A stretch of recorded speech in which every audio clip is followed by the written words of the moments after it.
오늘 우리에게 주시는 하나님의 말씀은 사도행전 12장 1절에서 3절 말씀입니다. 그때 헤롯 왕이 손을 들어 교의 중 몇 사람을 해하려 하여 요한의 형제 야고보를 칼로 죽이니 유대인들이 이 일을 기뻐하는 것을 보고 베드로도 잡으려 할새 때는 무교절이리라. 아멘. 2026년 5월 17일 저와 여러분에게 주시는 하나님의 말씀은 사도행전 12장 1절에서 3절 말씀으로 야고보의 순교를 통해 드러내신 하나님의 뜻, 이러한 주제로 말씀을 증거하겠습니다. 사랑하는 성도 여러분, 오늘 말씀에 나오는 요한의 형제인 야고보의 순교를 대하면서 이사야에 나오는 말씀을 생각하지 않을 수 없습니다.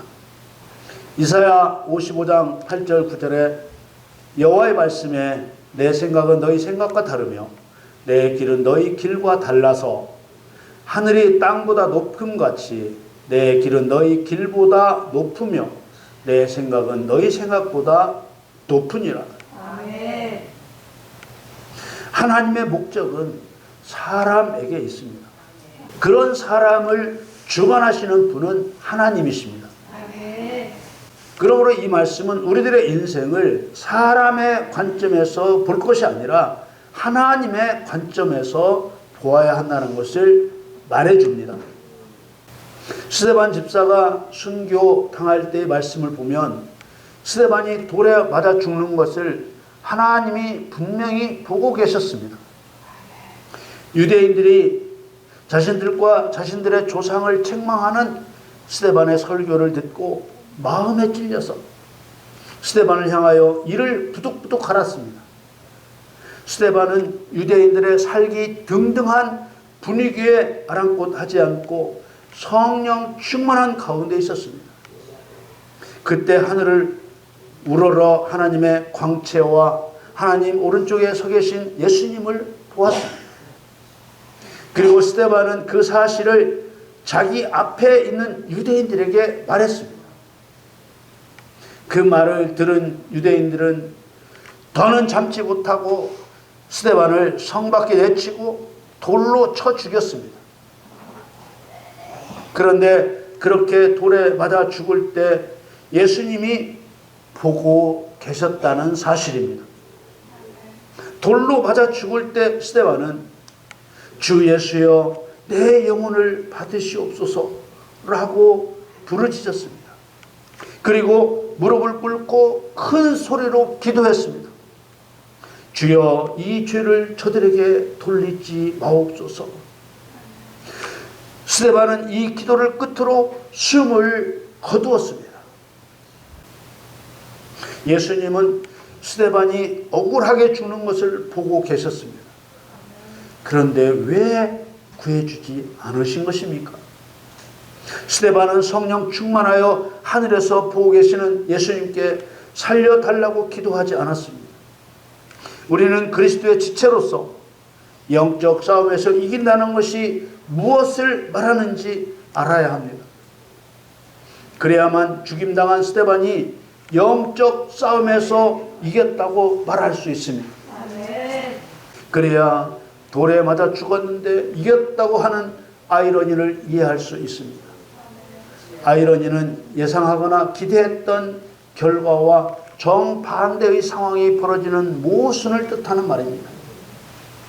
마귀가 믿는 자를 죽이는 방법은 하나님과 관계를 끊게 하는 것입니다. 스스로 죄짓게 하는 것입니다. 마귀는 믿는 사람이 하나님께 실망해서 하나님을 떠나게 하려고 합니다. 몸이 아픈 사람이 하나님을 의지하여 기도하고 있는데 옆에서 누군가 이렇게 말해요. 기도한다고 병이 낫는 것이간디. 이게 마귀의 음성입니다. 이 말을 들은 기도자는 그 말을 이기고 계속 기도하든지 아니면 그 말이 마음을 파고들어 하나님을 더 이상 의지하지 않고 기도를 중단하든지 하게 됩니다.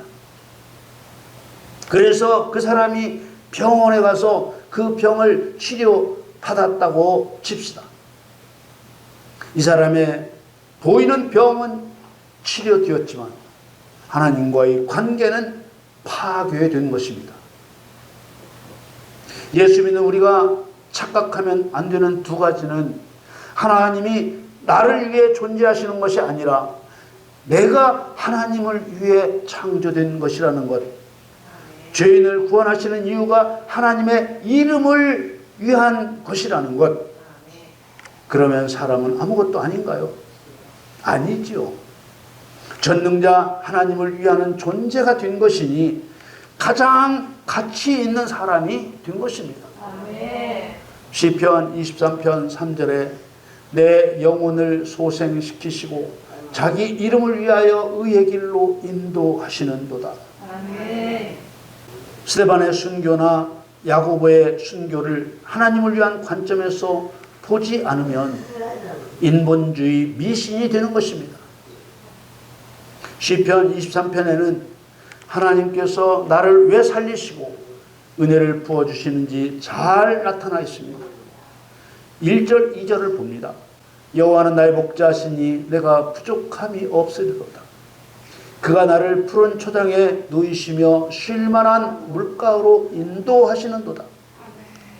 이 두 절은 믿는 자에 대한 하나님의 깊은 은혜를 느끼게 합니다.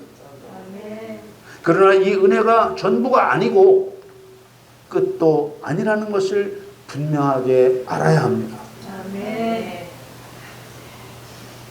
믿는 자에게 이런 은혜를 베푸시는 것은 목적이 있기 때문입니다. 다시 3절을 읽습니다. 내 영혼을 소생시키시고 자기 이름을 위하여 의의 길로 인도하시는도다.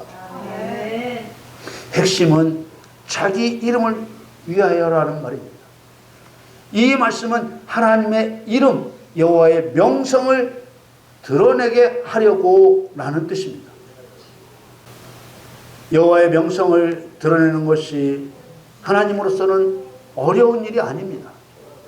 못하실 일이 없는 하나님의 권능으로 죽이기도 하시고 살리기도 하시며 상하게도 하시고 낮게도 하시며 낮추기도 하시고 높이기도 하시며 가난하게도 하시고 부하게도 하면 하나님의 이름을 모를 자가 누가 있겠으며 명성을 두려워하지 않을 자가 어디에 있겠습니까?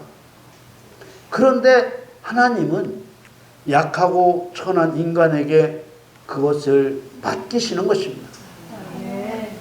그 이유가 무엇이라고 생각하십니까? 그것은 사람을 얻으시려는 것입니다. 어떤 사람이 필요하실까요? 바로 스데반 같은 사람, 야고보 같은 사람이 필요하신 것입니다. 이 사람들은 하나님과 온전한 관계를 위해 자기 생명을 버린 사람들입니다. 자기 생명보다 믿음을 지킨 사람들입니다. 이런 신앙은 천국 소망, 부활 신앙 없이는 가질 수 없는 신앙입니다. 4절에 내가 사망의 음침한 골짜기로 다닐지라도 해를 두려워하지 않을 것은 주께서 나와 함께 하심이라. 주의 지팡이와 막대기가 나를 안위하시나이다. 사망의 음침한 골짜기와 주께서 나와 함께 하신다는 것은 서로 어우러질 수 없는 것으로 보이지만 하나님께서는 평탄한 길에서보다 사망의 음침한 골짜기에서 스데반이나 야고보처럼 하나님을 배반하지 않고 자기 생명을 버릴지라도 믿음을 지키기를 원하시는 것입니다. 이렇게 믿음을 지키려면 이 세상을 떠나면 반드시 하나님 나라가 있다는 것을 믿어야 합니다. 사람이 죽어도 육신이 죽을 뿐 영혼은 죽지 않는다는 것을 믿어야 하고 신령한 몸으로 부활한다는 것을 믿어야 생명을 버릴 수 있는 것입니다. 5절 6절에 주께서 내 원수의 목전에서 내게 상을 베푸시고 기름으로 내 머리에 바르셨으니 내 잔이 넘치나이다. 나의 평생의 선하심과 인자하심이 정녕 나를 따르리니 내가 여호와의 집에 영원히 거하리로다. 아멘. 예수 그리스도의 목적과 야고보의 순교에 관한 설교에서 시편 23편을 설명하는 이유는 앞에서 말씀드린 대로 시편 23편에는 하나님께서 나를 왜 살리시고 은혜를 부어주시는지 잘 나타나 있기 때문입니다. 요한계시록 14장 13절에 보면 주 안에서 죽는 자들은 복이 있다고 하셨습니다. 주 안에서 죽는다는 말은 예수 믿다가 죽는다는 단순한 말이 아닙니다. 예수 그리스도를 위해 살다가 예수 그리스도 때문에 죽는 죽음을 말하는 것입니다.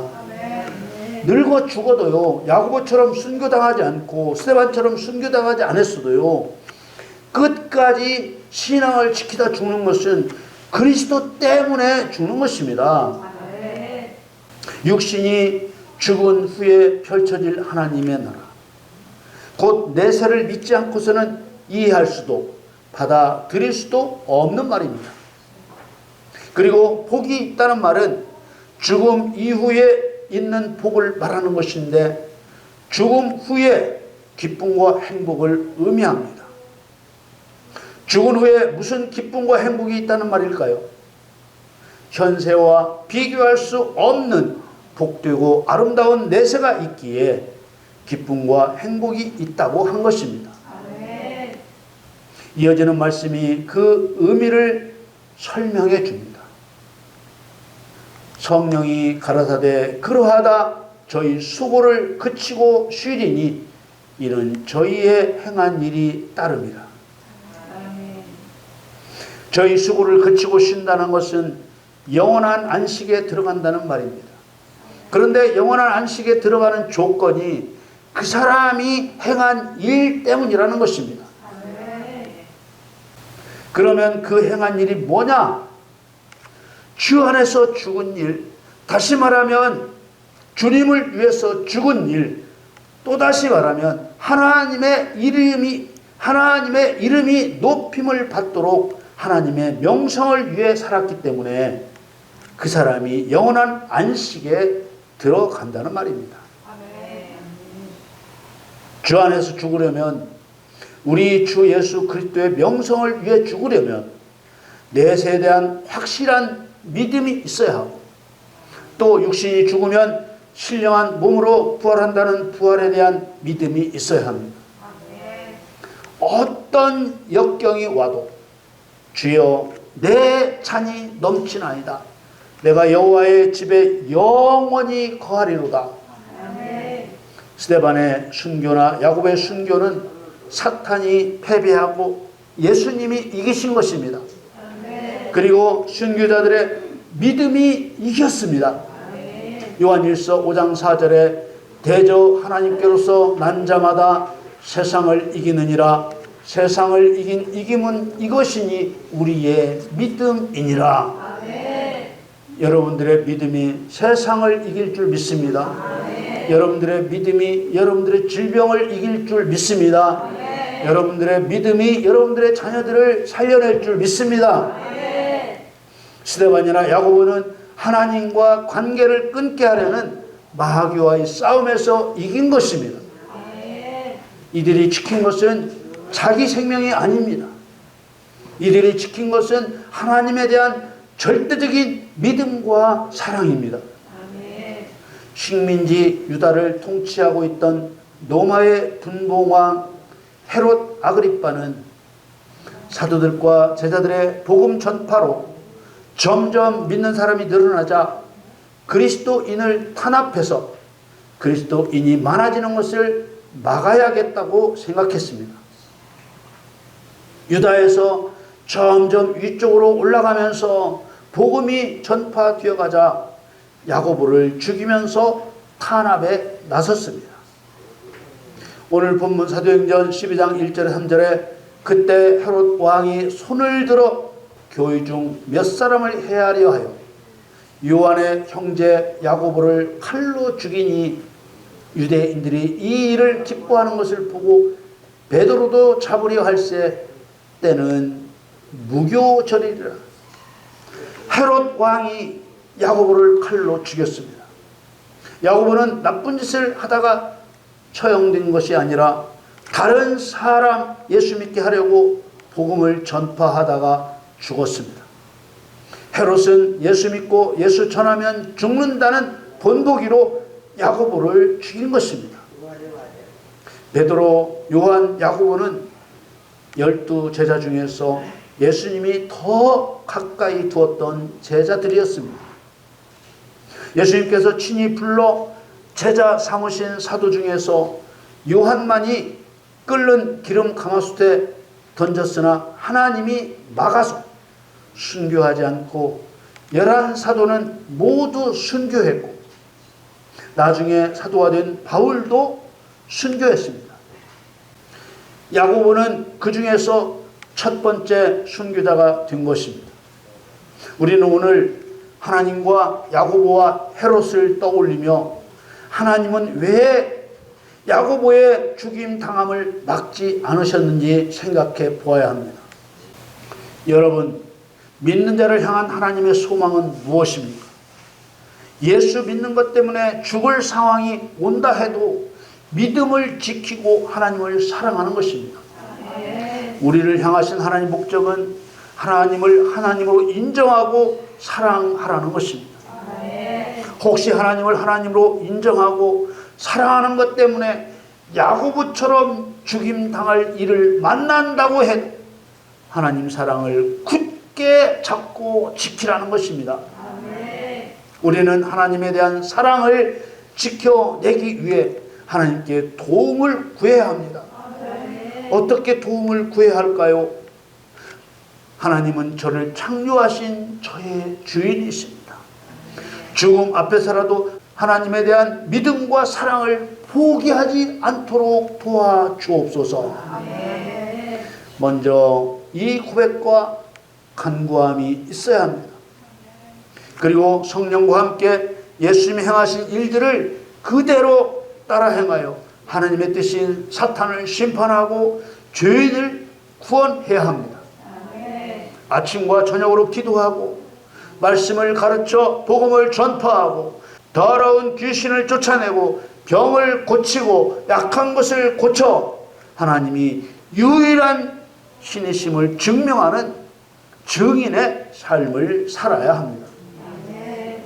스데반의 순교에 이은 야고보의 순교는 죽음 앞에서도 포기하지 않는 절대 신앙을 요구하시는 하나님의 뜻을 보여준 것입니다.